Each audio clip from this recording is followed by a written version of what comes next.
前几天我在后台看到一位粉丝的留言，感慨很深。去年他曾答应给二叔一家盖房子，前后拿出了将近30万元。然而盖房子的过程并不是很顺利，二叔一家觉得自己被抛弃了，嫌弃他没有帮人帮到底。临近清明，二叔还当着一众回老家扫墓的亲戚指责他忘本，他也不甘示弱，在家族群里回应房子盖好了，还晒出了转账记录，还表示他知道二叔二婶对他好，他不愿意欠人家的，所以在能力范围里帮忙。没想到最后闹成这样，不管孰是孰非，这件事都挺叫人唏嘘的。人这一辈子，血缘关系世事斩不断的链接，老一辈总说打断骨头连着筋血浓于水，可现实生活中，别说是普通亲戚关系了，就是兄弟姐妹之间，也往往会有翻脸的一天。害人之心不可有，但防人之心不可无。千万不要等到反目成仇了，才突然想明白人性的这4个真相。有人说，在中国，亲情既是最可靠的，又是最不可靠的，因为割不断的血缘关系，亲戚之间天生就会比其他人亲近温暖许多，也要信任许多。然而也正是因为这层纽带，势力和现实体现的淋漓尽致。还记得2021年奥运会，全红婵一跳成名后，赶来祝贺他夺冠的人络绎不绝，很多八竿子打不着边的亲戚纷纷开着豪车，打扮得光鲜亮丽，上门拜访。就连全红婵的奶奶电话也接了一整天，忙乱地应对着很多人攀交情论亲戚。看到如此情景，全红婵的妈妈不禁感叹，嫁过来之后第一次知道，原来自己家有那么多亲戚。讽刺吗？曾经他们一家在贫困线上挣扎，妈妈出车祸没钱治病，爷爷奶奶身体不好经常住院。那个时候，这些所谓的亲戚对他们伸出援手的又有几个？这就是人性的现实。当你有钱有权时，再远的亲戚都会围着你转，倘若你没钱没权，再近的亲戚也不愿和你多来往。除了皆为利来，更可怕的是一旦涉及利益，再深的感情都会扭曲变形。还记得看过一位粉丝的留言，他的朋友高考前父母去世，父母的兄弟姐妹得到消息后，丝毫没有一丁点对同胞手足的惋惜，而是第一时间来他家搬东西，能搬就搬，搬不走的等离子电视宁愿砸掉，也不能让其他人占了便宜。最后还是邻居们看不下去了，帮忙阻拦，这才没被全部搬空。原以为经过这件事后，亲人之间温情的面具被撕开了，也就不联系了。结果朋友后来自己创业效益不错，这些亲戚又舔着脸上门，要求朋友给他们孩子安排工作。我讲这个事情，并不是想一棍子打死所有的亲情，这个世界上当然多的是视如己出的亲戚。我想说的是，好人与坏人是始终存在的，放在亲缘中也是一样。想要别人对你和颜悦色，你必须不断努力，强大自己。当你赚到更多的钱，依靠自己买车买房，那些看不起的亲戚就会对你另眼相待。不想被人轻视，就努力的往更高一点的地方攀爬。亲戚是老天爷给的，但是尊重可以自己挣来。有位网友曾说过自己的故事，他结婚的时候，别人问他婆家条件怎么样，爸爸的回答都是一般的普通家庭，农村家庭。网友一开始还不高兴，私下抱怨他们家虽然不是什么富贵人家，但条件也不错，至少衣食无忧吧。但爸爸的回答让他一直记到现在。他说，你嫁得好，我和你妈是真的高兴，但是别人不一定啊。你看大表姐当初嫁人时，夫家条件也不差，结果后来多少人去借钱，惦记沾光占便宜，占不着的就暗地里骂她，你大表姐一家气的呀。所以我干脆说你嫁得一般，他们听了不惦记不嫉妒，给你省了以后的麻烦。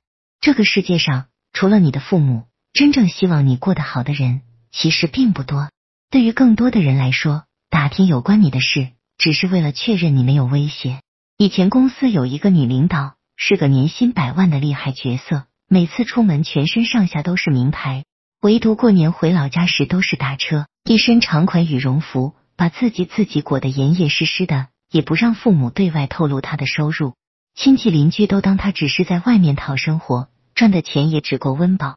用她的话来说，财不外露，不然惦记你的人就多了。情况好一点的，就是问你借钱不胜其烦；情况差一点的，极度的恨上你的。还不知道会干点什么出来呢。千万不要挑战人性，最后输的肯定是自己。也许在有的人看来，这样的想法太过阴暗。我也相信，大部分亲人都是希望彼此过得好的，但在他们心里也有一个不能说的前提：你可以好，但不能比他自家过得好。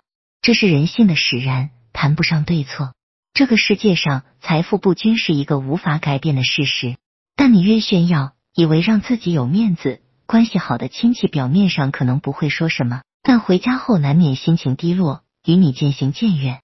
关系差的人，甚至可能因此会有意无意的排斥你，背地里插你2刀也是极有可能的事。所以，一个真正的聪明人都懂得低调，除了自家以及最亲密的亲戚，对其他人展示最差的一面就够了。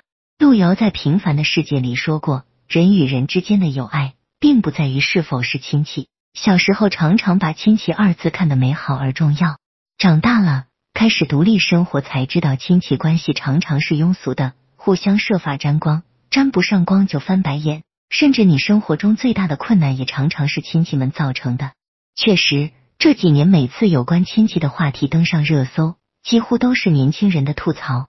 但事情并非表面这么简单，亲戚之间哪怕小时候关系再好，但真的长大后一年到头也见不了几面，彼此很难有共同话题。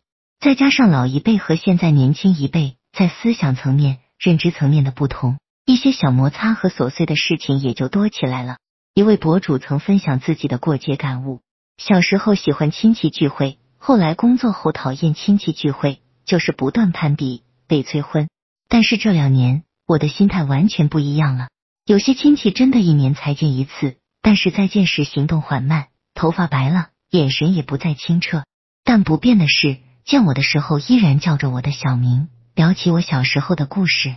我才发觉，其实很多亲戚根本没有坏心，一代代的人想法认知不同。饭桌上的过问对我而言，是他们对我的关心，哪怕有时候讲了一些让人生气的话，但其实对我的人生毫无影响。我不能让他们理解我，但我完全可以理解他们。这并不会改变我想要走的路，只是人生真的很短，可以和家人聚在一起的年，过1年少1年。人在成熟的过程中总会经历3个过程：理解、接受、享受。而当你到了一定年纪，也会明白亲缘是怎么也斩不断的。所以，与其退避三舍，不如择善而交，在值得的亲戚身上付出时间和感情。最妥当的相处模式就是熟不逾矩，既不必过分亲热，也不必过分疏远，把握好分寸，彼此间才能感恩长久。其实人到一定年纪，都会开始眷念亲人的温暖。虽然曾经有过矛盾，也起过争执，但亲人之间哪有不磕磕碰碰的？当你老了，去兄弟姐妹、亲戚家走一圈，就会明白，曾经的仇恨其实都没有意义了。有位网友说，去年他爷爷的弟弟，也就是他二爷住院了，本来2家人因为一些矛盾，很多年没有来往了。但在二爷去世前，爸爸还是带着88岁的爷爷去看他。那个时候二爷的意识已经很模糊了，一进门爷爷就开始哭，问二爷：“你知道我是谁吗？认识不？”二爷哽咽地说：“是我哥。”当时在场的所有的人听到这句话都哭了。没过多久，二爷就去世了。有一句话是这样说的：友情可以放弃，爱情可以选择，而亲情却是你一辈子也不能选择和放弃的感情。这个世界也许没有永恒不变的爱情，但一定存在永恒不灭的亲情。那是父母留下的期待，也是默默相传的真情。有个视频曾经看哭很多人，88岁远嫁老人在子女的陪同下跨省看望78岁的弟弟，和弟弟分别时，2个人都哭成泪人，因为这可能是他最后一次回娘家了。一个86岁的弟弟去看望89岁的姐姐，2个年迈的老人短暂的相聚后，离别时依依不舍，互相说着保重身体的话，因为他们都知道这可能是他们最后一次见面了，此去一别就是永远。都说半世父母半世妻，一世姐弟一世情，但可惜人这辈子也许只有到了这个年纪，才真正懂得兄弟姐妹的感情是生命里不可或缺的。人生虽漫漫，却只一世轮回，兄弟姐妹也只有这一辈子的缘分，下辈子无论爱与不爱都不会再相见。有些道理就别懂太晚，遇事多沟通，好好经营彼此间的关系。有和睦的亲人真是一种福气。趁人还在，多多联系；趁情还在，好好珍惜。对于不知珍惜的人，就保持适当的距离，无需纠结于血缘，做好自己该做的，无愧自己的良心就行了。点个订阅，亲人成福，请熟不逾矩，亲人情深，请好好珍惜。